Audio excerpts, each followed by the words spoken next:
Hey everybody, I'm Christopher Green, and you're tuning into AMTV, Alternative Media Television. Historic night, a snapshot in time, a moment in history, the eve of September 11th, 2001, the 13th anniversary of which the President of the United States, Barack Hussein Obama, will make a plea for war. The same president that promised anti-war in 2008, more specifically an anti-war in Iraq, a withdrawal, now not only fighting illegal wars in Libya, helping to indirectly murder Libyan leader Muammar Gaddafi, fighting a second illegal war, bypassing Congress again in Iraq, with hundreds of illegal airstrikes targeting the newly fomented Durka boogeyman ISIS. But now a third war, the gross trifecta in Syria. The president, folks, he needs your support. But you see, what Americans fail to realize is that the United States federal government largely responsible for the most violent terrorist organization the world has ever seen, ISIS. Having run the guns, the Obama administration running those weapons of war from Benghazi that made up the scandal well known as Benghazi Gate, the death of Christopher Stevens and several other Americans, arming the same terrorists on the ground, groups like Al-Nusra Front with direct links to Al-Qaeda, helping to foment and spawn what is known as ISIS, or ISIL today. Picking up armaments, weapons of war from the last warmongering administration, George W. Bush, arming themselves with tanks, weapons of war, and military-grade armaments.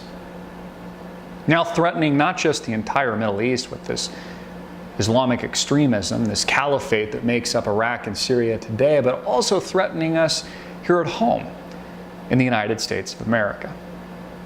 But again, most Americans and the general public failing to ask questions, just like they failed to ask questions on September 11th, post-September 11th, 2001. With two buildings, the World Trade Center at the time, crumbling to the ground after planes smacked into it. And mysteriously, a third building, Building 7, which didn't have a plane hit it, also crumbling to the ground with a perfect demolition unexplainably. The Pentagon also leaving no remnants of a plane, looking much more like a Hellfire missile had struck it. Again, the American people didn't ask questions, they just went to war. They supported George W. Bush at the time because they were scared. And again, when you sell fear, American people buy off on that. And it's exactly what George W. Bush did, and it's exactly the rerun we're living today with Barack Hussein Obama, and America is falling for it again. These fake beheading videos of Jim Foley, these highly post-produced events, again, only geared simply to propagandize and build the narrative for war.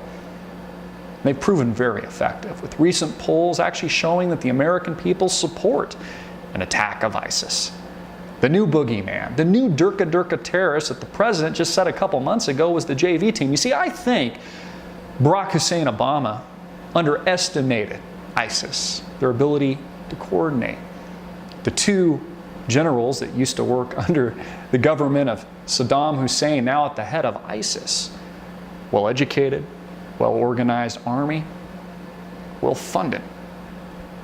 And again, not just threatening the Middle East, but threatening us here at home. You know, this is a global chess game, folks. Us U.S. of A fighting our enemies. This campaign in the Middle East, a multi-decade-long strategy. Again, we want the resources, we want the black gold, we want the blood money, oil. We want to fight our enemies. NATO wants to fight its enemies. Brazil, Russia, the rising east that makes up China, Iran that controls a good portion of that part of the world. All of this a part of the U.S. of A's campaign for war. And now the president proving no different than George W. Bush, the great uniter. How about them apples, America? How do you feel about a new war? It's only a matter of time before we have U.S. ground troops once again on the ground fighting these terrorists. He'll arm the insurgents first. He's even talking to Congress a little bit about it, even though he's been doing it already anyways. But only a matter of time before this spills out of control. The next great war. America on the edge of a cliff. The president and the people that he works for, all responsible. You know, people ask me all the time, Christopher, when do you think the next terrorist attack will be? It's not a question of if, it's a question of when. Will it be tomorrow? Will it be in a week? Will it be in a few months?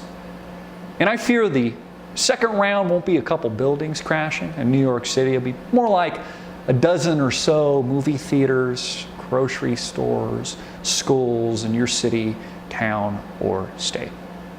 Again, striking fear in the hearts of everyday Americans.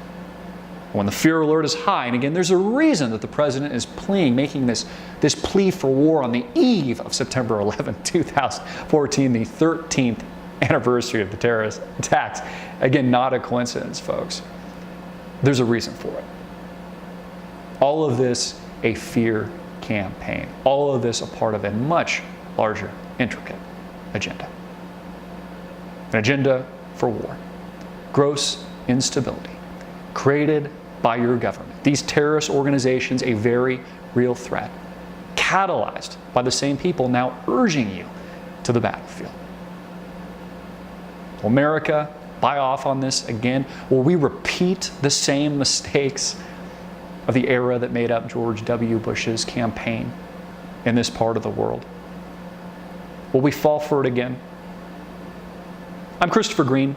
Get it out everywhere, make it viral, hard-hitting it in your face, and click the link below to support our sponsor.